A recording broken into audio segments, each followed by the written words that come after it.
نحمدہ ونصلی علی رسولہ الکریم اما بعد فاعوذ باللہ من الشیطان الرجیم بسم اللہ الرحمن الرحیم۔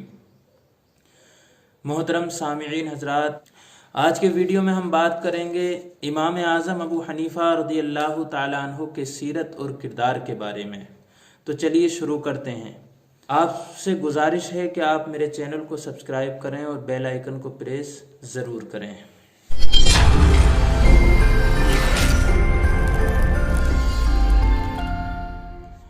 امام اعظم ابو حنیفہ رضی اللہ تعالیٰ عنہ جس طرح علم اور فضل میں اپنا ثانی نہیں رکھتے، اسی طرح سیرت اور کردار میں بھی اپنا ثانی نہیں رکھتے۔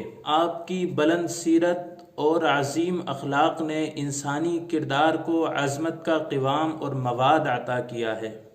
یوں تو امام اعظم ابو حنیفہ رضی اللہ تعالیٰ عنہ کے اخلاق کو تاریخ کی متعدد کتابوں سے بطور استشہاد پیش کیا جا سکتا ہے، لیکن جو تصویر ایک خلیفہ کے دربار میں امام ابو یوسف صاحب رحمۃ اللہ علیہ نے کھینچی ہے، اس کی مثال ملنا مشکل ہے۔ امام زعفرانی لکھتے ہیں کہ ایک مرتبہ ایک خلیفہ نے امام ابو یوسف صاحب رحمۃ اللہ علیہ سے فرمایا کہ امام اعظم ابو حنیفہ رضی اللہ تعالیٰ عنہ کے کردار کے بارے میں کچھ بیان کرو۔ امام ابو یوسف صاحب رحمۃ اللہ علیہ فرماتے ہیں، امام اعظم ابو حنیفہ محارم سے شدید اجتناب فرماتے تھے، بلا علم کوئی بات کہنے سے ڈرتے تھے، اللہ تبارک و تعالی کی عبادت میں مجاہدہ کرتے تھے۔ آپ کس طریقے سے عبادت کیا کرتے تھے، اس کا ذکر ہم انشاءاللہ اگلی ویڈیو میں کریں گے۔ اہل دنیا کے منہ پر کبھی تعریف نہیں کرتے تھے، اکثر خاموش رہتے اور مسائل دینیہ میں اپنی فکر کو لگائے رہتے تھے۔ اتنے علم کے باوجود آپ منکسر المزاج رہتے۔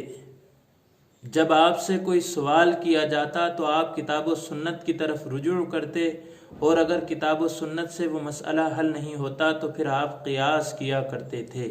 کسی شخص سے طمع نہ کرتے اور نہ کبھی بھلائی کے سوا کسی کا تذکرہ کرتے۔ بادشاہ یہ ساری باتیں سنتے ہی کہنے لگا کہ نیک لوگوں کا کردار ایسا ہی ہوتا ہے۔ پھر بادشاہ نے ان اوصاف کو لکھنے کا حکم دیا اور اپنے بیٹے سے کہا کہ ان کو خوب یاد کر لو۔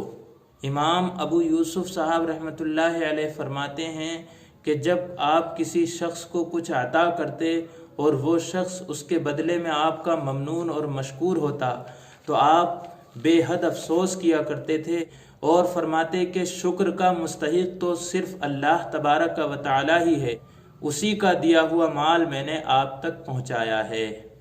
امام ابو یوسف صاحب رحمۃ اللہ علیہ فرماتے ہیں کہ امام اعظم ابو حنیفہ رضی اللہ تعالیٰ عنہ نے 20 سال تک میری اور میرے اہل و عیال کی کفالت کی۔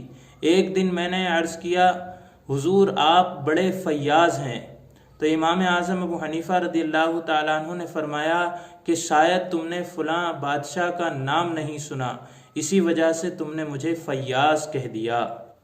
ایک عالم دین بیان کرتے ہیں کہ میں ایک مرتبہ امام صاحب کے ساتھ بازار جا رہا تھا، راستے میں ایک شخص آپ کو دیکھ کر چھپ جاتا ہے۔ آپ نے اس کو بلا کر اس سے پوچھا کہ تیرے چھپنے کی وجہ کیا ہے؟ تو وہ کہنے لگا کہ حضور میں آپ کا 10,000 درہم کا مقروض ہوں۔ آپ نے فرمایا کہ اللہ کو گواہ بنا کر کہتا ہوں کہ جا، تیرا سارا قرضہ میں نے معاف کر دیا۔ اللہ تبارک و تعالی سے دعا ہے کہ پروردگار عالم ہمیں ان علماء کے نقش قدم پر چلنے کی توفیق عطا فرمائے، آمین۔ السلام علیکم۔